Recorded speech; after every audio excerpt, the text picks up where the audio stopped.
हमने आपसे वादा किया था कि हम आपके यहाँ आएंगे और आपकी समस्याओं को आपके पार्षदों तक पहुँचाएंगे, और यही साबित करने हम यहाँ पे आए हैं। सबसे पहले हम आज आए हैं रामेश्वरी के पार्वती नगर प्रभाग क्रमांक 66 में। यहाँ हमारे साथ हैं यहाँ के पार्षद शरद बांते जी और यहाँ की नगर सेविका जादव मैडम जी। दोस्तों, INBCN के इस खास कार्यक्रम सच का सामना आमना सामना में आज हमारे साथ इसी वार्ड के बहुत सारे नागरिक यहाँ पर मौजूद है। खास करके महिलाएं यहाँ पर बचत गट की बहुत सारी हैं।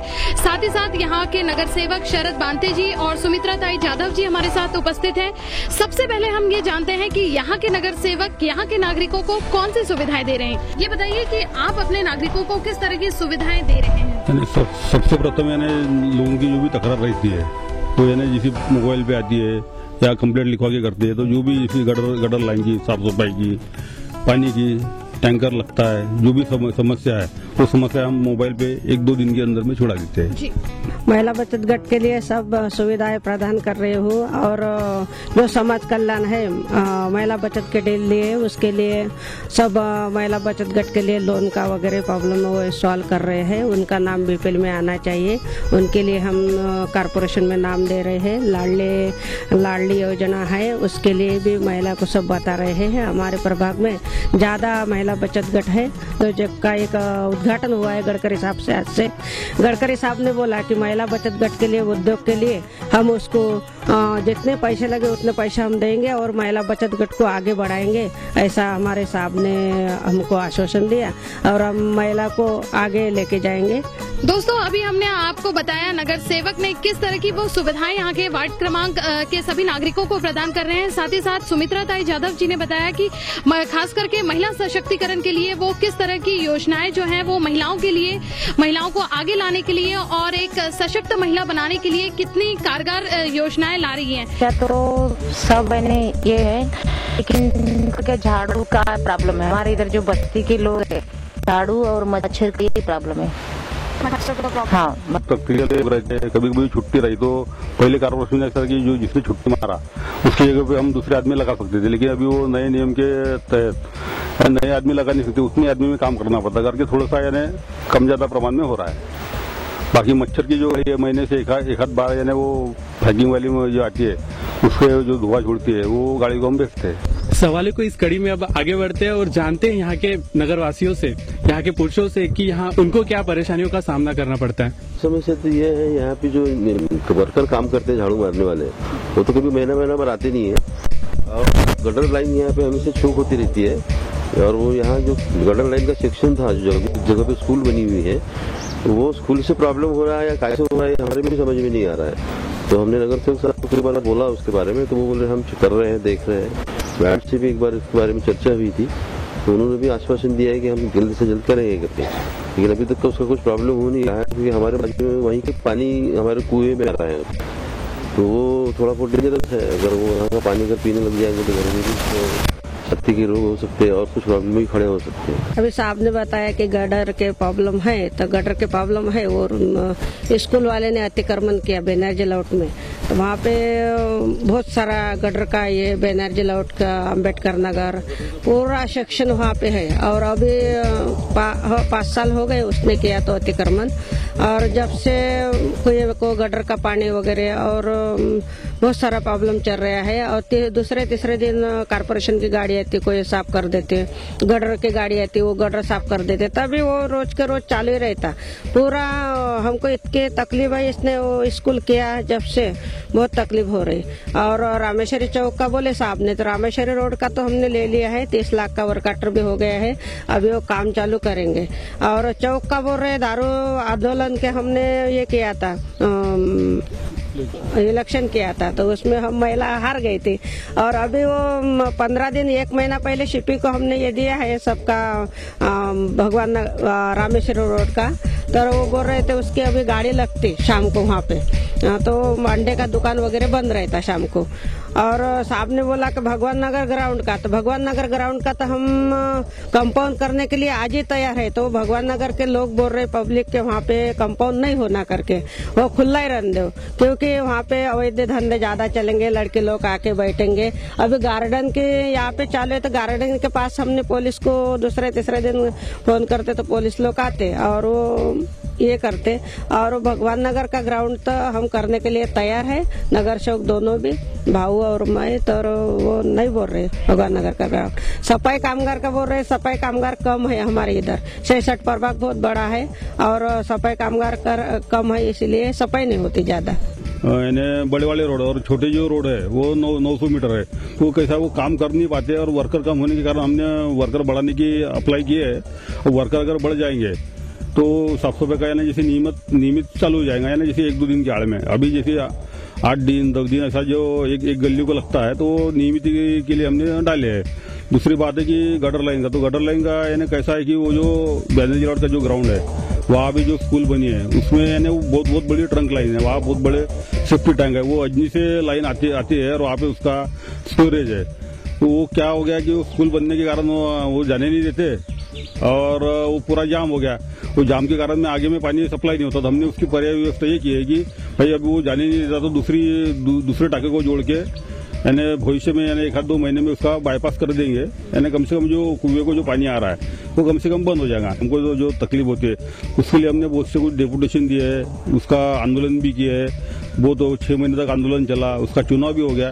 लेकिन राज्य सरकार का जो नियम है कि यानी 50% वोटिंग होना चाहिए और 51% यानी अपोज में होना चाहिए, यानी कैसा कि दारू अगर बंद करना है तो 51% वोटिंग होना चाहिए। लेकिन कैसा है वोटिंग लिस्ट में यानी जो नाम रहते हैं उसमें से समझो 10% नाम तो मरे हुए लोगों के रहते हैं, कुछ लोगों की लड़कियां की शादी होगी है उसके भी नाम रहते हैं, कुछ लोग बाहर गाँव रहते हैं उनके भी नाम है।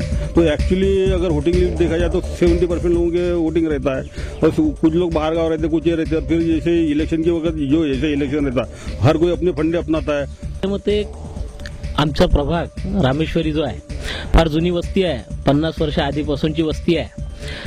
आमच्याकडे मागच्या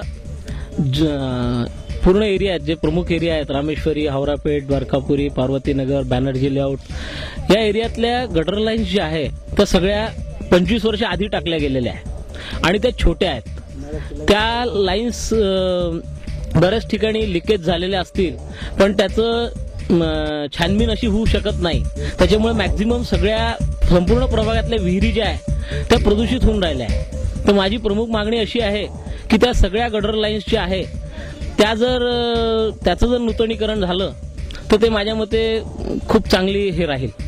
त्याचं नूतनीकरण अत्यंत आवश्यक आहे, कारण 25 वर्ष आधी टाकलेली लाईन सिंगल लाईन होती। 25 वर्षात घरांची संख्या वाढलेली आहे, लोकसंख्याही वाढलेली आहे, त्या हिशोबाने मोठ्या लाईन्स पुढचा 50 वर्षाचा विचार करून मोठ्या लाईन्स टाकण्यात याव्या आणि पाण्याला प्रदूषित होण्यापासून व नागरिकांचे आरोग्य त्यामुळे जे धोक्यात येऊन राहिलं आहे त्या गोष्टीकडे प्रशासनाने तसेच दोन्ही नगरसेवक यांनी लक्ष द्यावे अशी माझी विनंती आहे। प्रॉब्लम है कि वहाँ नाले का भी पानी कुएं में आ जाता है और नल में भी पानी बाहर गंदा पानी आता है, उसकी समस्या बहुत ज्यादा है हमारे पार्वती नगर में।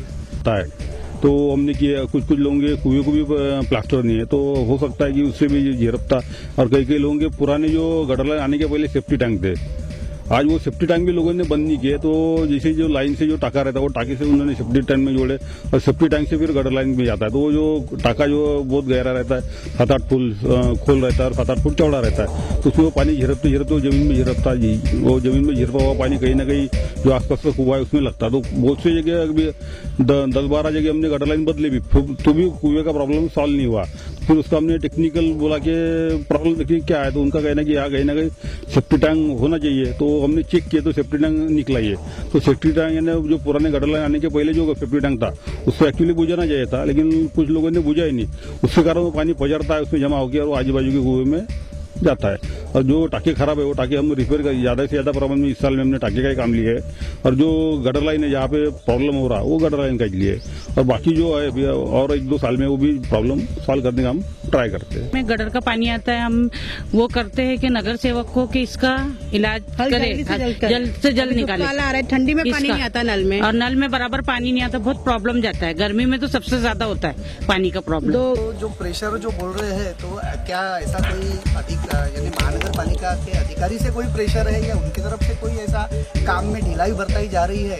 अगर ऐसा कुछ है, मैं जानना चाहता हूँ पार्षद महोदय से कि इसके पीछे कारण क्या है? तो समस्याएं उसको सुलझा पाने में नाकामयाब है, तो क्या फिर अब कैसा है, नहीं कुछ प्रॉब्लम ऐसा है कि नागरिकों के कि जो हो नहीं सकते या जल्दी नहीं हो सकते कुछ लोगों को, यानी तो मैं आपसे एज ए नगर सेवक यही पूछना चाहती हूँ कि क्या वजह है कि इनकी समस्याओं को सुलझाने में इतनी देरी हो रही है? नहीं समस्या है नहीं, जो जैसे गटर लाइन की जो साफ सफाई की तो 1-2 दिन लेट होती है। जैसे जो बड़े प्रॉब्लम है, अभी कोई भी काम अगर करना है तो कैसा पहले फाइल बनाना पड़ता, उसका वर्क ऑर्डर लेना पड़ता, वो टेंडर में जाती है, जो लो डालेगा फिर वो ठेकेदार को 2-3 महीने का टाइम दिया जाता है। तो कैसा जैसे आज किसी ने तकरार किया है, जैसे ये गटर लाइन डालना है, लोगों को क्या लगता है 1 महीने में होना चाहिए, लेकिन प्रोसीजर को जो है 6-8 महीने का टाइम लगता है, उस कारण थोड़ा सा वो लेट होता है। नागरिकों ने बोला जाए तो थोड़ा सब्र से काम लेना चाहिए। हमारे इस कार्यक्रम में यहाँ के कुछ युवा भी मौजूद है, चलिए आइए उनसे अब कुछ जानते हैं। मैं भगवान नगर ग्राउंड के बाजू में रहता, रात को महिला घूमने के लिए निकलती तो उन्होंने मुझे बोला था कि चेयर बैठने के लिए चेयर लगाने चाहिए बांधे भाव ने, तो उनसे वही सवाल पूछना चाहता। और बाजू के एरिया में जैसे अपन ने झोपड़पट्टी में गए तो जैसे फुटपाथ बने हैं कुछ एरिया में, और फुटपाथ बने घर के सामने तो अच्छा दिखता, तो मैंने बांधे भाव से वही बोला कि फुटपाथ के लिए क्या करने वाले हो? युवा नागरिक ने पूछा कि भगवान नगर ग्राउंड के बारे में महिलाओं को तकलीफ होती है और फुटपाथ का जो सवाल है, तो ग्राउंड का कैसा है, वो ग्राउंड की जो हिस्ट्री है, वो ग्राउंड पहले जब लेआउट गिरा था तो बैनर्जी लेआउट में पूरा ग्राउंड छोड़ा था, उसके बाद में वो एनआईटी के अंतर्गत आता है। तो उसमें प्रोविजन क्या था कि शैक्षणिक संस्था या सामाजिक कार्यक्रम इसको वो दे सकते हैं। तो तब के जो ट्रस्टी ने वो ग्राउंड आधा जो है एक स्कूल को दिया है और एक कोई संस्था को दिया, अब जो बचा है वो आधा ही ग्राउंड। तो जैसे वहाँ पे पहले लाइट वगैरह नहीं थे, तो वहाँ पे मैंने यानी कम से कम 5-6 लाख रुपए खर्च करके पूरे लाइट कर दिए। ग्राउंड में जो अंधेरे में जो लोग बैठे रहते उनको यानी बैठना नहीं चाहिए करके पूरा उजेला कर दिया। अब दूसरी बात है कि कंपाउंड वाल की भी 25 लाख रुपए पिछले वर्ष में हमको मिले थे, सब सैंक्शन हो गया था। लेकिन वहाँ के कुछ नौजवानों का ये कहना था कि जो ये एरिया में एक ही ग्राउंड है खेलने के लिए, अगर कंपाउंड वाला अगर डाल लेंगे तो हम कहाँ खेलेंगे, यानी ग्राउंड सीमित हो जाएगा। ओपन अगर आया तो अच्छा रहता, और कुछ लोगों का कहना था कि बना, तो उस विवाद में कैसा है वो स्थगित रहा, और कुछ लोगों का फेवर था, कुछ लोगों का विरोध था। तो उस चक्कर में वो पैसे नहीं लाओ, सब एक जगह बैठो, आप निर्णय लो, तो पैसा तो मैं लेते तैयार हूँ, यानी पैसा भी मंजूर है, फाइल भी मंजूर हो गई थी, लेकिन कुछ लोगों के विरोध के कारण में वो रुकने में आया। अब जैसे फुटपाथ का जो कहना है, तो अभी हमने जो चर्च है, जो बैनर्जी लेआउट का जो ग्राउंड है, डॉक्टर बोरकर से तो ये एनआईटी गार्डन तक डामडीकरण का फुटपाथ का ले लिया। अब फुटपाथ को एक साथ में इतना पैसा नहीं मिलता, यानी हर साल में, अभी अगले साल में यानी 2013-14 में इनके सबने का भी ले लेंगे, मैंने उनको बताया वैसे, और धीरे धीरे हर साल से हिसाब से काम बढ़ते जाएगा। तो करते हैं औरतें लोग, लेकिन उनको ये मालूम नहीं रहता कि बचत गट के माध्यम से गृह उद्योग खोलना है नहीं खोलना है। सिर्फ वो क्या करते हैं, 2% 3% से बचत गट चलाते हैं, ना गृह उद्योग खोलते हैं ना कुछ खोलते हैं। और यहाँ की औरतों को इतनी समस्या है कि आर्थिक समस्या बहुत है। जैसे जिनके हस्बैंड खत्म हो जाते हैं तो बर्तन कपड़े की से दूसरा काम ही नहीं कर सकती वो लेडीज, अच्छी से अच्छी लेडीज है तो जो बर्तन कपड़े की से। तो मेरा कहना है कि ज्यादातर ऐसे कि अगर वो अच्छे से अच्छे बिजनेस हमारे पार्वती नगर में गृह उद्योग खोले तो शायद वो लेडीजों को थोड़ा सा मदद हो सके और उसमें अपना वो दिलचस्पी बता सके और वो करे।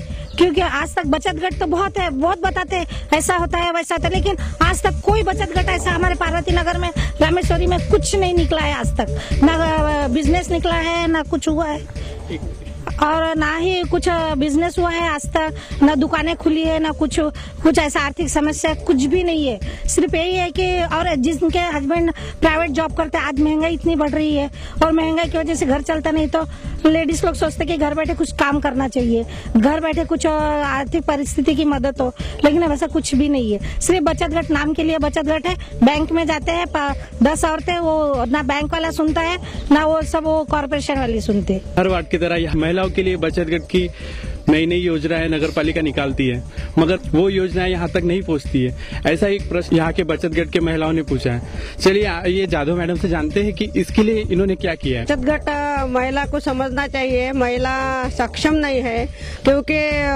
हमारे वार्ड में प्रभाग में 40 लोग का प्रशिक्षण लेते हैं, ब्यूटी पार्लर का लेते हैं और कंप्यूटर का लेते हैं। अभी शिवन क्लास का चालू है, एक हावड़ापेट में है, एक भगवान नगर में है, 2 सेंटर अभी चालू है शिवन क्लास के। भाई लोग को कुछ ये करने की इच्छा ही नहीं रहती कि हमने ये करना चाहिए करके।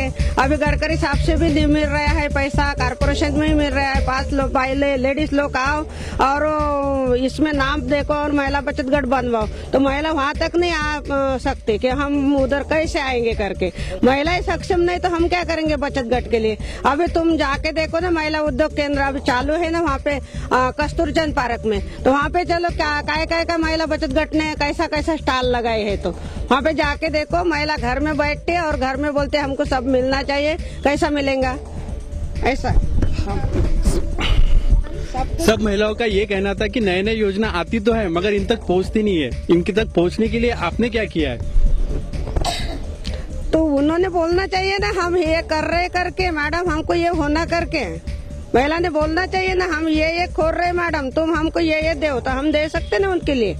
हम कहीं पे भी जाके ला सकते ना उनके लिए। कौन सा क्या खोल रहे क्या कर रहे वो तो बताना चाहिए ना महिला बचत गठ ने, कोई नहीं बता सकती ना। एडमिशन हुआ है वो चलता ही है, तो वहाँ पर एडमिशन ही नहीं होगी तो कैसा चलेगा।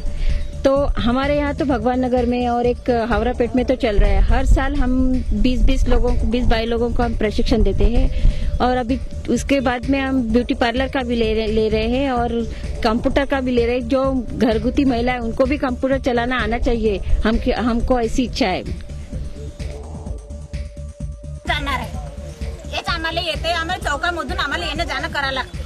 आम्हाला ते दारूचे तुम्ही पिता बॉटल घ्या आणि खिशामध्ये टाकून तुम्ही दुसरीकडे जा, आम्हाला हे पटते। पण घेऊन जाऊन आम्हाला त्या रोडवर येणं जाणं आम्हाला खूपच त्रास। याबद्दल तुम्हाला काही माहिती सांगितली आहे का नगरसेवकास? केलेलं आहे आम्ही ना, जे करायचं होतं आम्ही ते वोटिंग केली, सगळं केलं, पण आखरी आमचं काहीच नाही झालं। अजून जास्त ऊन राहिलेलं आहे। सेवक तो नगरसेवक काय करणार आहे हे पण आम्हाला धमकी देतात। मग सांगा। अंड्याचे दुकानं आहे, अंड्याचे दुकानं असल्यामुळे आम्हाला तिथून जाता नाही येत बायांना, आणि पोरीबाईंना धक्का मारते, शिव्या देते आणि जाता वेळेस कसं म्हणजे टॉन्टिंग करते, सायकली असते तिथे, म्हणजे पोरीबाईंना रोड पे पूरी गाड़ियां जाम करके रखते कि बच्चे पैदल भी नहीं कर सकते। मुलांना सुद्धा आणायला आम्हाला जाता नाही येत तिथून। आता काय करायचं त्याच्यामध्ये अंड्याची दुकानं बंद झाली दुसरीकडे, आम्हाला हेच। आणि एक अजून आहे, आम्हाला मोठी लाईन दिली आहे नळाची, ते केव्हा सुरू करणार? आमच्याकडे लाइन म्हणजे नळ खूप फार कमी है। सर ये बताइए कि जैसा कि इन्होंने बताया कि दारू की दुकान बीच में ही होने की वजह से वहां से आने जाने वाली खास करके महिलाओं को बहुत परेशानी का सामना उठाना पड़ता है और इसकी शिकायत आपसे उन्होंने किया है, लेकिन आपने आगे की प्रोसीजर क्या की ये बताइए। अभी दारू की दुकान के बारे में तो सब महिलाओं को मालूम है कि हमने हर आंदोलन किए, हर जगह डेपुटेशन दिए है, कुछ दिन बंद भी हुआ है। लेकिन कैसा है कि जो अंडे वाले हैं सबसे ज्यादा तकलीफ है, वहाँ जो ठेले वाले हैं वो अंडे पे जो दारू पीते हैं उनसे ज्यादा तकलीफ है लोगों को। तो बोर्ड डेपुटेशन के बीच में अब ये सीपी ने भी आदेश निकाला था, 1-1.5 महीना बंद रखा था, तो तकलीफ दूर हो गई थी। लेकिन फिर छुटमुट एक चालू करता है, एक चालू करने के बाद में फिर 10 ठेले लग जाते हैं। अब उसके वो जो ठेले हटाने का काम जो है वो कैसा पुलिस के माध्यम से ही होता है। अब पुलिस को भी हमने निवेदन दिया है, कभी कभी पुलिस भी आती है, पुलिस का स्टाफ भी कम होने से जैसे वो आए तो वो निकल जाते हैं, फिर पुलिस गए कि फिर वो बैठ जाते। और जैसा उनका कि नल के बारे में जो प्रॉब्लम था कि उनके मांगने के अनुसार हमने नल की लाइन डाल दी है, लेकिन अब वो लाइन जो चालू करने की जो बात है, तो लाइन कैसा है, लाइन अगर चालू कर दिए तो क्या है, पानी तो पाइप में भरा रहेगा, उसके ऊपर में जो नल जो लाइन डाले उसके ऊपर से कनेक्शन लेने का अप्लाई करना पड़ता है कॉर्पोरेशन को, या ट्रांसफर का फॉर्म भरना पड़ता। अगर वहाँ पे 1-2 लोगों ने भी ट्रांसफर का फॉर्म भर दिए तो लाइन चालू हो जाती तुरंत, वो वाल ही खोलना पड़ता है। हाँ, तो ये ट्रांसफर का फॉर्म अगर भर देंगे तो यार नल लेना है करके ऐसा बोलेंगे तो वाल खोल देते हो। अगर अभी जो अगर वाल खोल दे तो पानी वैसी पाइपलाइन में पड़ा रहेगा। आधार कार्ड योजना को जो है वो स्कूलों में अनिवार्य किया गया है, तो स्कूलों में अनिवार्य करने की वजह से पालकों को कितनी परेशानियां उठानी पड़ रही है आइए जानते हैं। और इसके लिए ये बताइए कि आधार कार्ड का मुद्दा आपने उठाया है, तो इसके लिए नगर सेवक से क्या उम्मीद है? उनसे ये उम्मीद है कि वो एक की जगह और 2-3 सेंटर बनाए आधार कार्ड के लिए। वहाँ पे सुबह 6 बजे जाओ तो 30 ही नंबर रखते हैं, वहाँ पे 30 के बाद तो दूसरा नंबर लेते नहीं है, कि बोलते 30 नंबर हो गया फॉर्म भर गए, कल के बाद बोलते कि फिर सुबह आओ, बच्चों को जिसका नंबर है उसी को साथ में लेके आओ। अभी छोटे छोटे बच्चे कहाँ जाएंगे? और स्कूल में तो ऐसा रूल निकाले अगर आधार कार्ड है तो आपको एग्जाम में बैठने देंगे, वो एक जरूरी है। लेकिन हम ये चाहते हैं कि और 2-3 सेंटर बने यहाँ पे आधार कार्ड के लिए, जो कि बच्चे लोग को परेशानी ना हो, और स्कूल के बच्चे लोग के लिए अलग ही सेंटर कर देना चाहिए। दोस्तों कुल मिलाकर कहा जाए तो आधार कार्ड के लिए जितने भी केंद्र बनाए गए हैं वो केंद्र बच्चों के हिसाब से, बच्चों की संख्या के हिसाब से काफी कम है, तो उन केंद्रों की संख्या बढ़ाई जानी चाहिए। साथ ही साथ स्कूलों में बच्चों को जिस तरह से प्रेशराइज किया जा रहा है कि आपको एग्जाम में बैठने नहीं दिया जाएगा, तो उम्मीद करती हूँ कि महानगर पालिका और कॉर्पोरेट जिनको ये काम का जिम्मा सौंपा गया है वो इनकी समस्याओं को समझेंगे और उन्हें जल्द से जल्द सुलझाने की कोशिश करेंगे। आधार कार्ड का मुद्दा उठाया है, तो कितने सहमत है आप इनकी बात से कि नागपुर में जो आधार कार्ड के सेंटर है वो बहुत ही कम है बच्चों की संख्या के हिसाब से, तो ये सेंटर जो है वो बढ़ाए जाने चाहिए, या तो फिर स्कूलों में जो टीचर्स प्रेशर दे रहे हैं बच्चों को कि आपको एग्जाम में बैठने नहीं दिए जाएंगे, तो इसके लिए एज ए नगर सेवक आप क्या कदम उठा सकते हैं? तो आधार कार्ड के सेंटर तो बढ़ाना ही चाहिए, लेकिन इसके पहले भी हमने एक आधार कार्ड का सेंटर खोले थे, कुछ लोगों ने निकाले, कुछ लोग रह गए थे, तो उसके बाद में फिर और लोगों के नागरिक के अनुसार 6 महीने के बाद में ये अपना बाबा साहब आम्बेडकर के पुतले के बाजू में वहाँ भी खुले थे, वहाँ भी 2 महीने चला। उसके बाद में अभी वो पंचशील नाइट हाई स्कूल है वहाँ चालू है, लेकिन अब कैसा है जो स्कूल वाले जो टीचर लोग हैं वो बच्चों को इतना तकलीफ दे रहे एडमिशन के लिए या एग्जाम के लिए। तो अब हमने जैसे एक लाइब्रेरी हमारी बैंजर जिला में भगवान नगर में, वहाँ हमने रिपेयर का काम किया और हमने एक कलेक्टर ऑफिस में डेपुटेशन भी अभी 8 दिन पहले कि आधार कार्ड के सेंटर हमको बढ़ाना चाहिए। तो उनका कहना था कि अभी एजेंसी काम है, हम एजेंसियां बढ़ाते हैं और तुम्हारे प्रभाग में 1-2 और सेंटर बढ़ाए जाएंगे। घरचे कुटुंब राहते तसे आम्ही कामं करून राहिलेलो आहो। आम्ही 1.5 करोडचा फंड आणलेला आहे आमच्या प्रभागासाठी आणि काही कामं झालेले आहे। कमिशनर नवीन बदलले त्या कारणाने लोकांच्या समस्या आम्ही वेळोवेळी सोडू शकत नाही। दोस्तों, इन शॉर्ट में कहा जाए तो यहाँ के नागरिकों की समस्याओं का जवाब जो है वो हमने डायरेक्ट यहाँ के नगर सेवक से जाना है। अब हम ये आपसे चाहते हैं कि क्या सिर्फ आप इन्हें आश्वासनों के सहारे ही छोड़ेंगे या फिर कुछ करेंगे? नहीं, हम भारतीय जनता पार्टी के नगर सेवक आश्वासन नहीं देते हैं, काम पूरा कर लेते हैं और काम करके बताते हैं, नागरिकों को खुश रखना चाहते हैं और हम किसी को आश्वासन अभी तक दिए नहीं है। 20 साल हो गए नगर सेविका हूँ, आश्वासन खोटा आश्वासन किसी को देते नहीं। मैं सवेरे से 8 बजे से निकलती वार्ड में तो 9 साढ़े 9 बजे तक घूमती वार्ड में, तो हम आश्वासन नहीं देते, कार्यकर्ता के घर में जाते, बाकी सब लोगों के घर में जाते। अभी इन्होंने बोला मैडम ने कि गटर का पानी लग गया तो वहाँ पे खोदाई चालू है हनुमान मंदिर के पास में, वो गटर का प्रॉब्लम भी 1-2 दिन में सॉल्व हो जाएगा।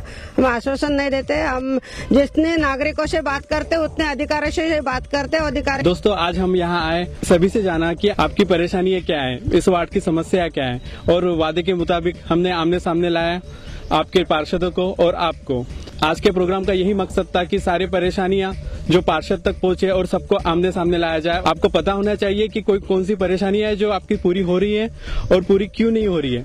यही मकसद है हमारे INBCN न्यूज का कि आपको आमने सामने लाया जाए और आपके समस्याओं को समाधान किया जाए। कांति जी से हम कहना चाहेंगे कि आपने इस प्रोग्राम में हिस्सा लिया और जितने भी आश्वासन दिए इनको कितना पूरे करने की कोशिश करेंगे।